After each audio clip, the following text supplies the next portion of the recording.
నమస్కారం. మన సంస్కృతిలో ప్రకృతిని దైవంగా భావించి పూజించడం అనాదిగా వస్తున్న ఆచారం.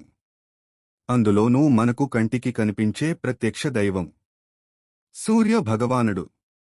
ఆరోగ్యాన్ని, ఐశ్వర్యాన్ని ప్రసాదించే ఆ భాస్కరుడి పుట్టినరోజే రథసప్తమి.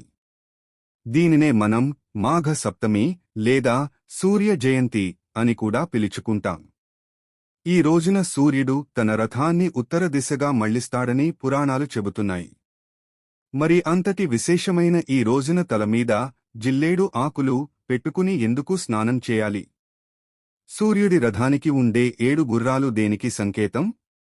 ఈ విశేషాలన్నీ ఈ వీడియోలో పూర్తిగా తెలుసుకుందాం.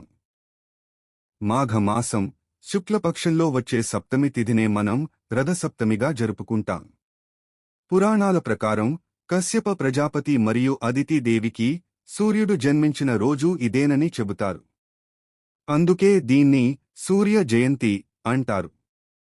ఈరోజు సూర్య భగవానుడు తన బంగారు రథాన్ని ఎక్కి 7 గుర్రాలతో ఈ విశ్వం అంతా ప్రకాశాన్ని నింపడానికి బయలుదేరుతాడని ప్రతీతి.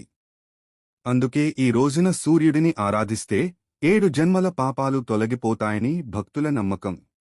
సూర్యుడి రథానికి 7 గుర్రాలే ఎందుకు ఉంటాయి? దీని వెనుక ఒక చక్కటి అర్థం ఉంది. సూర్యకాంతిలో 7 రంగులు ఉంటాయని మనకు సైన్స్ చెబుతుంది. మన ఋషులు ఎప్పుడో ఈ విషయాన్ని గ్రహించి వేదాల్లో సూర్యుడి రథానికి 7 గుర్రాలు ఉంటాయని, అవి 7 రంగులకు, వారంలోని 7 రోజులకు ప్రతీక అని చెప్పారు. అలాగే ఈ రోజు నుండి ఎండ తీవ్రత మెల్లగా పెరుగుతుంది. ఇది పంట చేతికి వచ్చే సమయం. అందుకే రైతులు ఈ పండుగను చాలా ఘనంగా జరుపుకుంటారు. ఇక రథసప్తమి రోజున అందరూ పాటించే ముఖ్యమైన ఆచారం స్నానం. ఈ రోజు సూర్యోదయానికి ముందే నిద్రలేచి తలమీద, భుజాలమీద జిల్లేడు ఆకులు, రేగు పండ్లు పెట్టుకుని స్నానం చేయాలి. ఎందుకు జిల్లేడు ఆకులు? జిల్లేడు ఆకుల్లో ఔషధ గుణాలు మెండుగా ఉంటాయి. సూర్యకిరణాలు ఈ ఆకుల ద్వారా మన శరీరంపై పడినప్పుడు చర్మ వ్యాధులు, కీళ్ల నొప్పులు తగ్గుతాయని ఆయుర్వేదం చెబుతోంది. స్నానం చేసేటప్పుడు ఈ శ్లోకాన్ని పఠించాలి.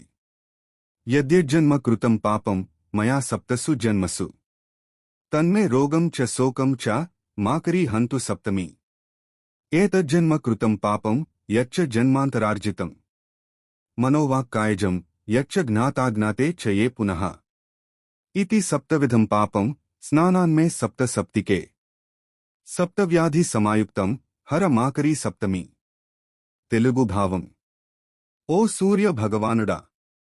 గత 7 జన్మలలో నేను చేసిన పాపాలను, ఈ జన్మలో చేసిన పాపాలను, అంతకు ముందు జన్మలలో సంపాదించుకున్న పాపాలను, మనసుతో, మాటతో, శరీరంతో చేసిన పాపాలను, తెలిసి చేసినవి, తెలియక చేసినవి, ఇలా 7 రకాల పాపాలను, వాటి వల్ల కలిగే రోగాలను, దుఃఖాలను ఈ పవిత్రమైన రథసప్తమి స్నానంతో హరించుగాక. శ్లోకాన్ని చదువుతూ జిల్లేడు ఆకులు తలమీద పెట్టుకుని స్నానం ఆచరించడం సంప్రదాయం. స్నానమయ్యాక ఇంటి ముందు రథం ముగ్గువేసి అందులో సూర్య భగవానుడిని ఆవాహన చేయాలి. చాలామంది చిక్కుడు కాయలతో చిన్న రథాన్ని కూడా తయారు చేస్తారు. అలాగే ఈ రోజు కొత్త కుండలో ఆవు పాలు పోసి అవి పొంగి పోర్లేలా కాచి అందులో కొత్త బియ్యం, బెల్లం వేసి పరమాన్నం తయారు చేస్తారు. పాలు పొంగుతుంటే పొంగలో పొంగల్ అని అనడం కూడా ఒక ఆచారం. ఈ ప్రసాదాన్ని చిక్కుడు ఆకులలో పెట్టి సూర్యుడికి నివేదన చేయడం వల్ల ఆయురారోగ్యాలు లభిస్తాయి. మిత్రులారా, రథసప్తమి కేవలం పండుగ మాత్రమే కాదు, ఆరోగ్యాన్ని కాపాడుకోవాలనే ఒక గొప్ప సందేశం. ఈ రోజు నుండి ప్రతిరోజూ ఉదయం కాసేపు సూర్యకాంతిలో నిలబడండి, విటమిన్ డి పొందండి, ఆరోగ్యంగా ఉండండి. మీ అందరికీ, మీ కుటుంబ సభ్యులకు రథసప్తమి శుభాకాంక్షలు.